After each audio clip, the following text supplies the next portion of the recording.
మనం ఇదివరకు దాకా ఎన్నెన్నో పండుగలు పబ్బాలు చూసినాం గాని అడవి జాగల్లో ఉండేటి గోండు గిరిజనులు చేసుకునే పండుగలు మాత్రం వేరే లెవెల్ ఉంటాయి అబ్బా. ఎందుకంటే వాళ్ళ ఆచార సంప్రదాయాలే వాళ్ళకు పెద్ద సంపద. అందుకే రెండు తెలుగు రాష్ట్రాలలో జరిగే ఆదివాసీ పండుగలంటే మస్తు కాయసి చేస్తుంటారు జనాలు. అన్నట్టు ఆదివాసీ పండుగలంటే నాకు యాదికొచ్చింది విజయనగరం జిల్లాలైన ఈ పండుగను చూడండి ఒక్కపాలి.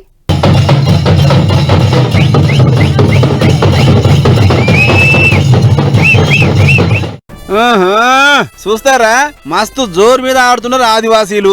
ఒక్కటే తీరు బట్టలేసి అడుగులు అడుగులు వేసుకుంటూ మురిసిపోతుర్రు. గుమ్మలక్ష్మీపురంలో కందికొత్తల పండుగ సంబరంగా ఇది. ఎప్పుడు చేసినట్లే ఈ తాప కూడా అవ్వలు దారుగా చేస్తే పెద్ద చుట్టం లెక్క జిల్లా కలెక్టర్ ప్రభాకర్ రెడ్డి సారు వాళ్ళ ఇంటామతో సాతలు ఆదిరిపడ్డాడు. ఇక వచ్చిన పెద్ద సార్ను ఆదివాసీ ప్రజలు వాళ్ళ సాంప్రదాయం తరీకల ఎదుర్కొన్నారు. ఆరతులు ఇచ్చి బొట్టాప చెప్పి చేతుల పూలగుత్తి పెట్టి మా సంబరంగా దోల్కపోయారు డప్పు సప్పులు నడుమ. అడవిలైన ఈ పండుగకు బాట సాపు లేకుండా చూత బొచ్చడు మంది హాజరుపడ్డరు. ఇక కలెక్టర్ సార్ దేవునికి దీపం ముట్టించి పండుగ చాలు చేస్తే ఆదివాసీ చెల్లెళ్ళంతా వాళ్ళ సాంప్రదాయాన్ని కండ్ల కట్టినట్టు చూపించరు. దీంతో మురిసిపోయిన సారోళ్ళ ఇంటి ఆమె అక్కలతోని కాలు కలిపితే అటు సారు తుడుని దెబ్బేసిండు.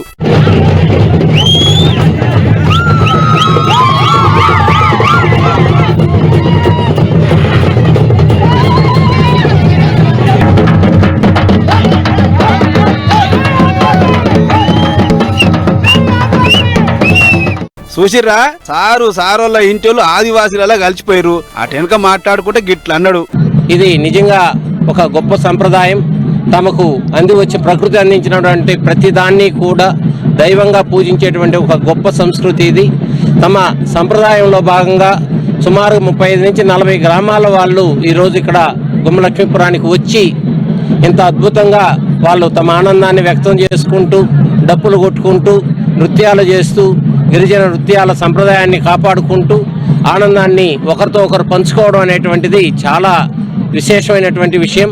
అదన్నట్లు పంటలు వండుతానికి ఏవైతే పనిముట్లు అక్కడికి వస్తాయో ఆ పనిముట్లకు పూలదండలేసి పూజలు చేసుడే కాకుండా వచ్చిన కంది పంటను లచ్చిబొమ్మరు లెక్క భావించి కొలుసుకుంటారు. కాబట్టే మన్యం జిల్లాలో ఇదొక పెద్ద పండుగ అని చెప్పుకొచ్చిండు సారు. అంతేకాదు వచ్చే ఏడు సర్కారు తరఫుకించి మరింత రంజుగా జరిగేటట్లు నా వంతు సాయం చేస్తా.